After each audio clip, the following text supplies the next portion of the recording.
We are starting a technical presentation of SoftControl TPSecure, a reliable tool for cyber protection of ATMs. On the agenda is the growth of malware and adding it to antivirus databases. Can this help prevent targeted attacks? We will also recall high-profile cases of ATM robberies. So, let's go. Every year, cybersecurity companies record an increase in the number of malicious programs. Of course, starting with 150 programs in 2006, it has now reached about 500,000 new malicious programs created daily. Antivirus companies such as McAfee, Symantec, Kaspersky, Komodo, and others have created a global system to combat computer epidemics. They set traps all over the world. Every computer with an antivirus is such a trap. And they collect copies of suspicious code files and build a long table in which they rank malicious programs by the degree of destructiveness, infectiousness, and region of distribution. After analysis, malicious programs are added to antivirus databases. But only about 1.5% of suspicious code files are added to antivirus databases. Why are so few malicious programs included in antivirus databases? Because it is very expensive. Analyzing suspicious and malicious programs is a task for a very experienced and talented specialist. There is no way to split this task or computerize or automate it. Antivirus databases do not include the rest of the malware, and hackers can use it for targeted attacks. Each bank has a protection system. To attack such a system, it is necessary to order special malware and inject it into the target. Let's see how this might work. So, hackers look for a vulnerability, develop an exploit or buy an exploit. After that, they develop a malicious program code and think about how to deliver it. After delivery, the attack begins, and the attack time can be, for example, 2 hours or 15 days. It takes time to detect the attack and to analyze it. The attack could be detected during the attack or after. And the next step is to release update for antivirus databases. Here you need to understand that antivirus databases do not protect against targeted attacks. We will talk about Plutus today, a virus that helped to rob ATMs all over the world. Of course, the protection was updated, but the virus was also updated, and it continued to harm ATMs and banks and generate losses. Now let's talk about incidents that were very well known and contributed greatly to improving security systems. The first incidents occurred in Europe and the US. Banks started working with ATMs in these regions.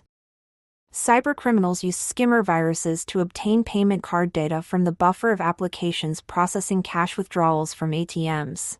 The skimmer virus can still be found on ATMs, mainly on WinCore ATMs. In 2013, the first planned targeted attack was carried out on an ATM network in Mexico. 450 ATMs were affected by this activity between 8 a.m. and 11 a.m. It was carried out from the top of the ATM, where the Plutus virus was loaded from a CD. It was activated by pressing a key combination on the PIN pad. The bank lost more than $4 million. This was the first large-scale attack with the purpose of jackpotting. That year later, other countries in Latin America also suffered from Plutus virus. It appeared in Europe in February 2014 in 9 regions of Ukraine. ATMs of one of the largest banks were attacked. It is important to note that the malicious penetration into the network of ATM devices was carried out 8 months before the attack. A special call center was created to give instructions to special personnel, we call them drops, who withdrew banknotes from ATMs during the attack. Drops received special instructions on when and which ATMs would be attacked, what PIN codes should be entered on the PIN pad to activate the virus. So we do not know how much money the bank lost, but nevertheless, it was an amazing amount. After that, there were several Tupkin. A virus attacks in Eastern Europe in 2014 to 2023. The peculiarity of this virus is the ability to disable such protection systems as semantic SEP and solid core, and it could also disable communication channels. What else? The attacks continued and became more sophisticated.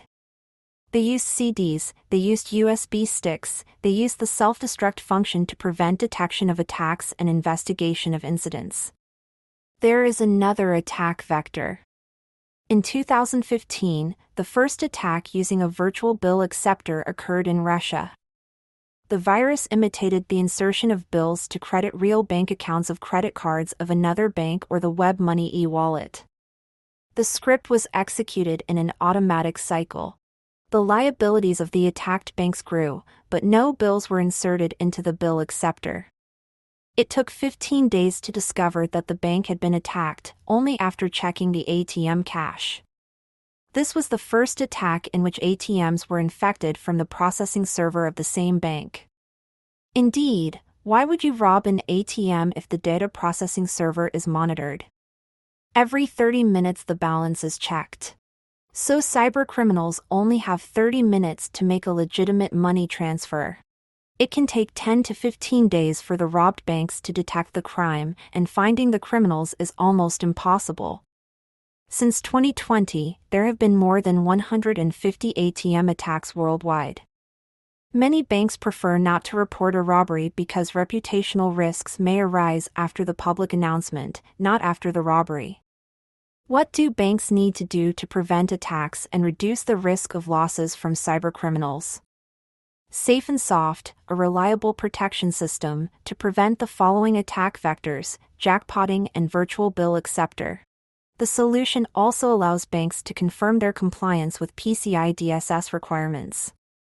It monitors application startup and activity to ensure process integrity and maintain the system in the last known working state without the need for updates and internet connection.